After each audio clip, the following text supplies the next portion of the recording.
Good morning students, welcome back to our class. In our previous class we have studied about sea breeze and land breeze.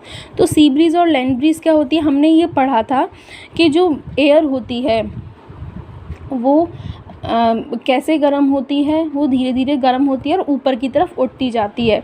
तो जो उसका जो जगह खाली हो गई वहाँ पे जो ठंडी एयर है आसपास की वो उस जगह पे आ जाती है। तो क्या होता है, जो कोस्टल एरिया के लोग होते हैं वो क्या फील करते हैं, दिन के टाइम में क्या होता है, लैंड की जो एयर है, जो ज़मीन की एयर है वो गर्म हुई तो क्या हुआ, ऊपर उठी, ऊपर उठने लगी तो क्या होगा, जो इधर सी से जो एयर आएगी वो ठंडी होगी। क्यों? क्योंकि जो वाटर होता है वो वो लैंड से धीरे धीरे गर्म होता है। तो यहाँ की जो एयर है वो अभी गर्म नहीं है, अभी वो ठंडी है, तो वो इस तरफ आ जाएगी लैंड की तरफ। तो इसका साइकिल कैसे चलता है, हॉट एयर जो गई वो गई सी की तरफ और सी से कूल एयर आ गई लैंड की तरफ। तो इसका साइकिल इस तरह से चलता रहता है। और नाइट टाइम में क्या होता है उनके साथ, नाइट टाइम में अब वाटर धीरे धीरे गर्म हुआ है तो धीरे धीरे ठंडा होगा और लैंड की जो एयर होती है वो जल्दी ठंडी हो जाती है। अब क्या हुआ, वाटर की जो एयर है वो गर्म एयर है तो वो ऊपर की तरफ गई, ऊपर की तरफ वो उठी है तो क्या हुआ, लैंड की जो एयर है वो वाटर की तरफ आ गई। तो इसमें साइकिल कैसे चलेगा, ये गर्म एयर ऊपर गई है और कूल एयर उसकी जगह पे आ गई है। तो नाइट टाइम और डे टाइम में जो एयर ब्रीज होती है वो बिल्कुल अलग अलग होती हैं। तो जो डे टाइम की जो ब्रीज होती है उसे बोलते हैं सी ब्रीज, क्योंकि वो सी की तरफ से आती है। और जो नाइट टाइम की जो ब्रीज होती है उसे लैंड ब्रीज बोलते हैं, क्योंकि वो लैंड की तरफ से जाती है। When we come out of the sun, जब हम सूरज में निकलते हैं, धूप में आते हैं, वी फील वार्म, हम गर्म फील करते हैं। How does the heat from the sun reaches us, तो जो सूरज की गर्मी है वो हम तक कैसे पहुंचती है। It can not reach us bye conduction और कन्वेक्शन, तो ये हमारे पास कंडक्शन और कन्वेक्शन से नहीं पहुंचती। As there is no medium such as air in most part of the space. क्यों? क्योंकि कन्वेक्शन तो तब होगा ना जब एयर होगी। अब स्पेस में तो एयर होती ही नहीं है, तो ना तो कंडक्शन हो सकता ना कन्वेक्शन हो सकता। फिर क्यों? क्योंकि जो there is no medium such as air in most part of the space between the earth and sun. तो क्यों ऐसा होता है, क्योंकि जो अर्थ और सन का मोस्ट ऑफ द पार्ट होता है उसमें कोई भी एयर या फिर कोई भी ऐसा मीडियम नहीं होता है। फ्रॉम द सन, सूरज से, the heat comes to us by another process known as radiation. तो जो सूरज से जो हमारी तरफ हीट आती है वो अलग प्रोसेस होती है उसकी, उसे क्या बोलते हैं, रेडिएशन बोलते हैं। The transfer of heat bye radiation does not require any medium. तो जो रेडिएशन की जो प्रोसेस होती है, जिसमें हीट ट्रांसफ़र होती है, उसके लिए किसी मीडियम की ज़रूरत नहीं पड़ती है। जैसे हमने पढ़ा था, कंडक्शन में सॉलिड्स होते हैं, सॉलिड मीडियम होते हैं, कन्वेक्शन में एयर या फिर वाटर मीडियम होते हैं। और अब जो रेडिएशन है इसमें किसी भी मीडियम की ज़रूरत नहीं है हीट ट्रांसफ़र के लिए। It can take place whether a medium is present और नॉट, तो कोई मीडियम हो या ना हो ये हीट ट्रांसफ़र कर सकते हैं रेडिएशन की वजह से। When we sit in front of a room heater, हम जब रूम हीटर के सामने बैठते हैं, we get heat by this process, तो हमें इसी प्रोसेस की वजह से हीट मिलती है, गर्माहट मिलती है। A hot utensil kept away from the flame cools down as it transfer heat to surrounding by radiation। जो कोई गर्म यूटेंसिल हमने अभी गैस पे रखा था, गर्म हो गया, उसके बाद हम उसे साइड में रख देते हैं फ्लेम से, तो वो धीरे धीरे ठंडा होता है। क्यों? क्योंकि उसकी जो हीट होती है वो आसपास की जो ठंडी चीज़ें उसमें ट्रांसफ़र हो जाती है। तो ये प्रोसेस भी किसकी वजह से होती है, रेडिएशन की वजह से। आवर बॉडी टू, हमारी बॉडी भी gives heat to the surroundings, आसपास की चीज़ों को गर्म करती है। And receives heat from it by radiation, और गर्मी भी हमारी बॉडी को रेडिएशन की वजह से ही मिलती है।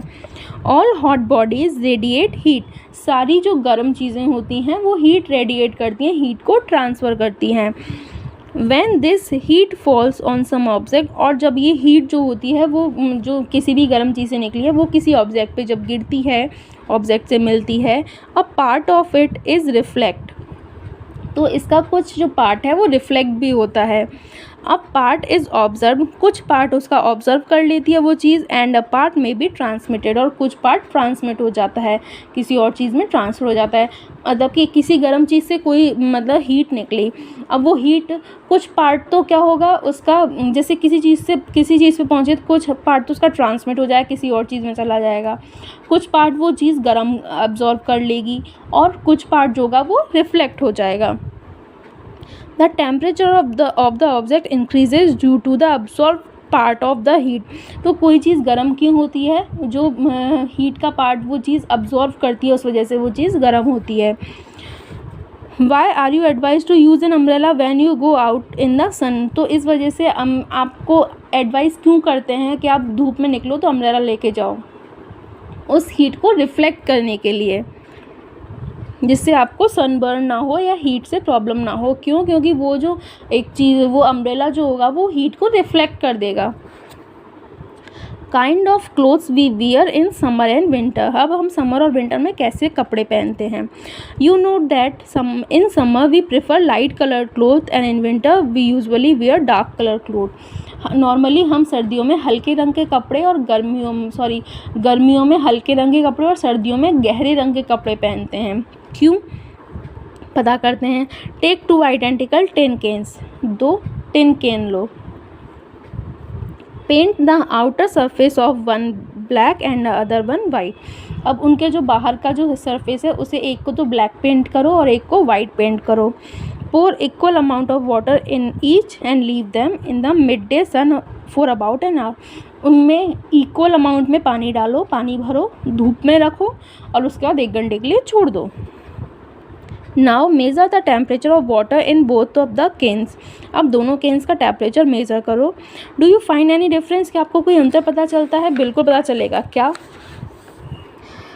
इन विच कैन वाटर, किस केन में पानी ज़्यादा गर्म होगा और किस में पानी ज़्यादा ठंडा होगा। तो हम ये नोटिस करेंगे कि जो डार्क कलर का केन जो है उसमें पानी ज़्यादा गर्म होगा और हल्के कलर के में पानी कम गर्म होगा।